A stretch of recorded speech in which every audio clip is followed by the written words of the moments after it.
Idris Elba versus a lion. Let's get into it. My name is Brandon Keith Avery, and this is just my opinion.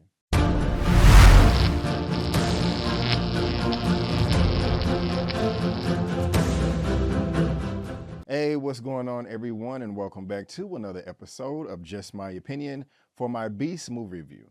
And if this is your first time finding me and you happen to like the video, please give me that thumbs up and consider subscribing. All right, guys, we now have this movie Beast right here starring Idris Elba.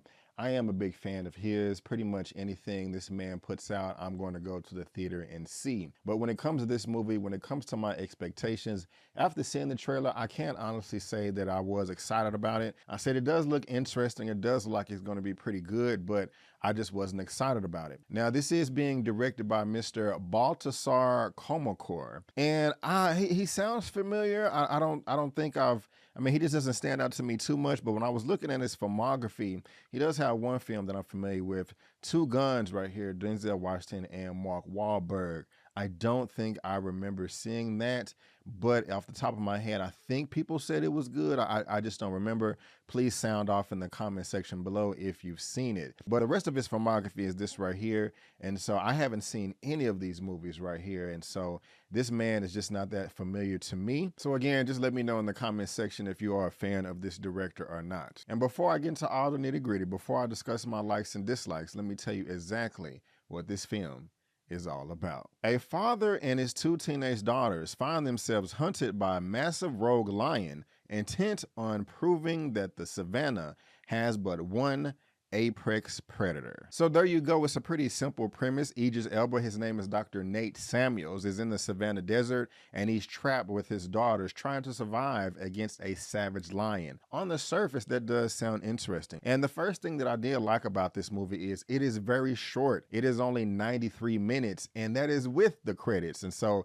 even when the credits hit, even when the movie was over, I was like, damn, that went by fast and you can feel it. The pacing just flies by. This is just an easy watch, so you can just get in, get out, no problems at all. Next thing that I really like about this movie is Idris Elba himself. He's a fantastic actor. Like I said, pretty much everything that this man puts out, I'm going to check out in the theater, and this is just another example of that. And just with his character, Dr. Nate Samuels, he is a doctor, and there are times where he has to come and save the day. And of course, he's going to have all that passion and energy because he's trying to protect his daughters. But at the same time, Idris Elba in all of his past films has so much confidence. He always looks like he's very strong and has so much strength, and he does in this movie too. But what I like about it is his character is completely out of his element and he does not know what to do. I mean, he has to kind of communicate with his daughters like, I don't have the answer. I don't know how we're going to get out of this. Sometimes men have to fake it until you make it, like, hey, everything's gonna be okay, baby. Everything's gonna be okay, while they're patting them on the back and all that stuff,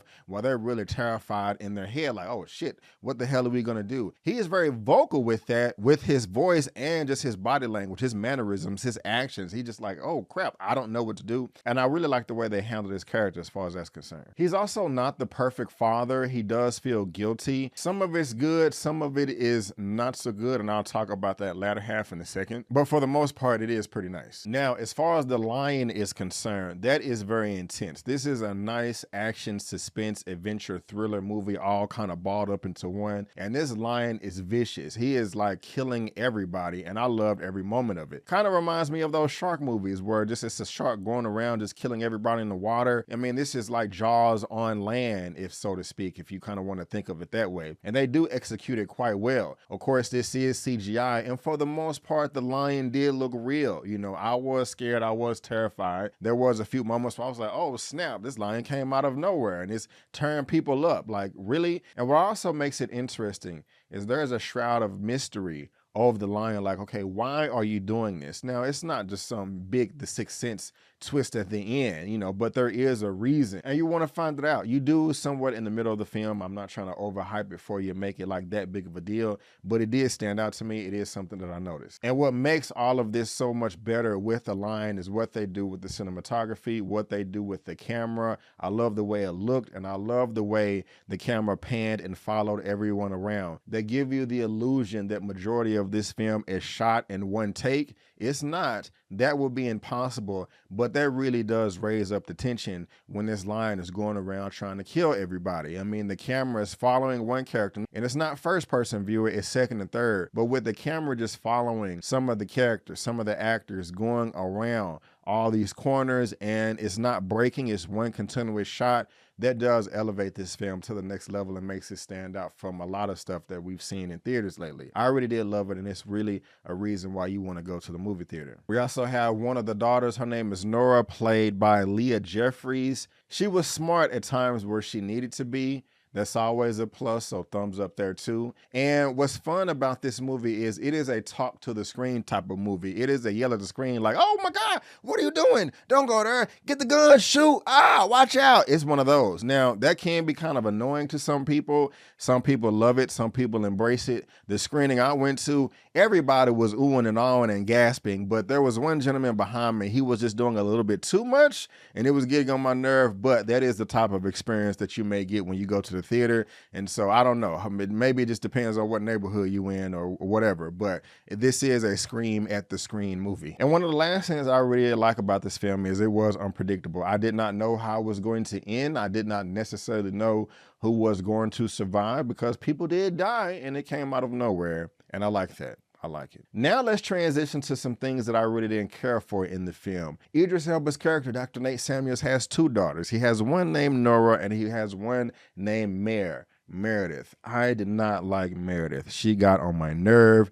She had somewhat of a decent point of view as far as her trying to express the way she felt about her and her father's relationship. But at the same time, I felt that she was rude. I felt that she was disrespectful. And I felt that she made illogical decisions when certain death is around the corner. When characters do this, it makes it very hard for the audience member like myself to root for them.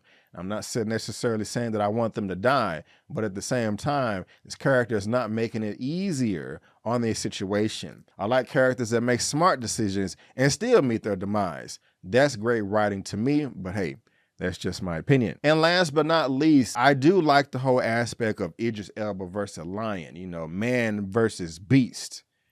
And it was cool, but a bit unrealistic, if you ask me. You really have to stretch your imagination to make it make sense. And it was just a little much. I was kind of saying to myself, really? Sure, why not? But those are really my only complaints. I really did enjoy the movie. However, my expectations were very low. I will go ahead and give my rating for this at the very end of the video. But for now, guys, that is just my opinion. And I want to thank you so much for tuning in. If you did like this video, please go ahead and give me that thumbs up and help me reach my next milestone of 50,000 subscribers. I am on the road to 50,000 and I am trying to get there by the end of the year. If you do decide to subscribe to my channel, these are some of the things you're going to get. You're going to get movie reviews, spoiler movie reviews, a weekly movie news roundup show, interviews. My latest one was Makai Curtis and Omar Epps with Power Canaan. That's not what it's called. It's Power Book 3, Raising Canaan. I can't even talk. Also covering She-Hulk on Disney Plus. Like I just said, Power Book 3, Raising Canaan Season 2. Rap Shit on HBO Max. P-Valley just wrapped on Stars. I got some shorts, initial reactions, some trailer reactions, and then there's The Crew as well. But guys, before we head out of here, if I were to give Beast a rating out of a 1 out of 10, I would give it an 8 out of 10. Yes, an 8 out of 10. But guys, again, I just want to thank you so much for tuning in. And before you go, don't forget that my name is Brandon Keith Avery, and that's just my opinion. Peace.